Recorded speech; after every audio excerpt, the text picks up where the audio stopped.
Hello and welcome back to our E3 2017 coverage here on GamesRadar. Now today we're going to talk about Assassin's Creed Origins. Now you may have already seen the 30 minutes of gameplay that we've got up on the channel. If you haven't, go and check that out. But the person who was playing that 30 minutes of gameplay was Louise Blaine. Yes, I played Assassin's Creed Origins yesterday just before they announced it at the Microsoft conference. I actually played it on Xbox One X, which was particularly exciting. And it turns out that everything has changed. If you thought, every year they go, oh, we've changed everything, we've updated things, this time they actually have, and it's a massive difference. Okay, so Louise is going to tell us about everything that's changed, but before that, Louise, you played Assassin's Creed Origins on Xbox X in 4K. Yes. What was that like? Well, it was the fact that I didn't even know that's what I was playing on until I sat down. We had it on lovely 4K TVs, and it's really pretty, like disgustingly pretty, like horribly pretty. Like I was doing underwater sequences and I actually just paused our new assassin Bayek just underneath the water so that I could see up to watch the sky. That's how pretty it was. And it was like, I don't care if he runs out of oxygen, this is pretty. This is super pretty. Okay, well let's get into it then. Everything that's changed in Assassin's Creed Origins. Number one, it's an action RPG now. Yes, it is. So now Assassin's Creed has completely changed. They've moved to a quest-based system as opposed to our big, massive mini-map full of things to do. Instead, now that mini-map has gone. So, the bottom part of your screen is nice and free. And instead, at the top, you've got this compass, a lot like Skyrim or Fallout, where you've got a compass that's full of question marks, and you can head in the direction of those.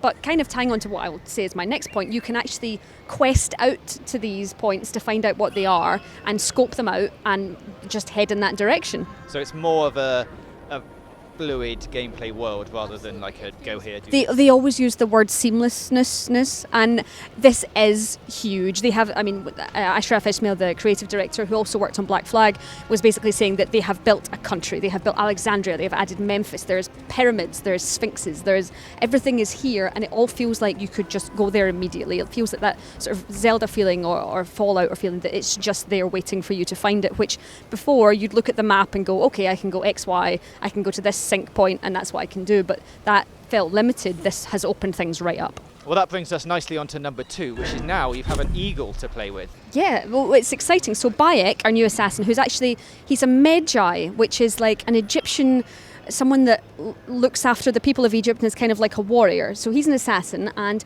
he has an eagle called Senu, and she is basically, you press down in the directional button and you can send her up into the sky to sort of scope things out for you. So she's basically a little bit like a watchdog's drone almost. So she'll go out, you can sort of soar over and look at things, and you can sort of map areas out. There's a sort of circle that's your view.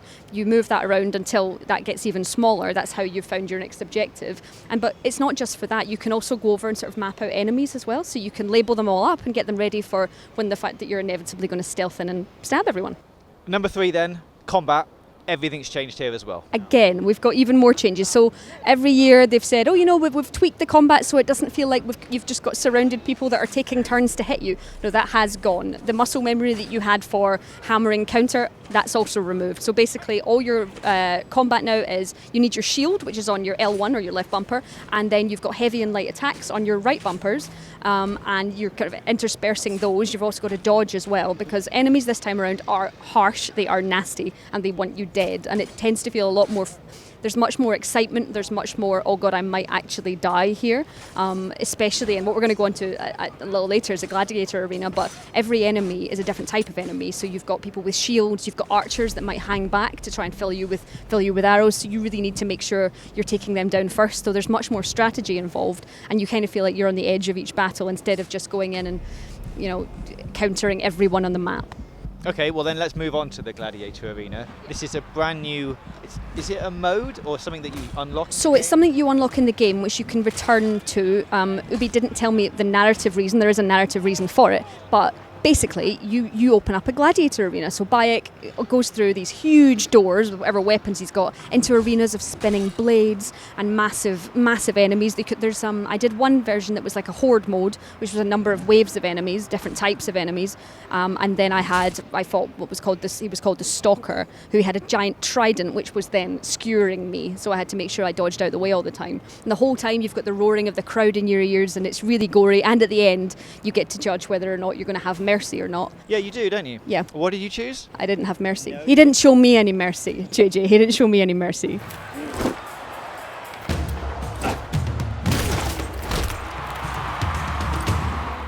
And now it's not just combat on foot, you also get to ride animals like camels and horses. Yeah, you do. So I didn't see any camels, but I did get to ride a horse.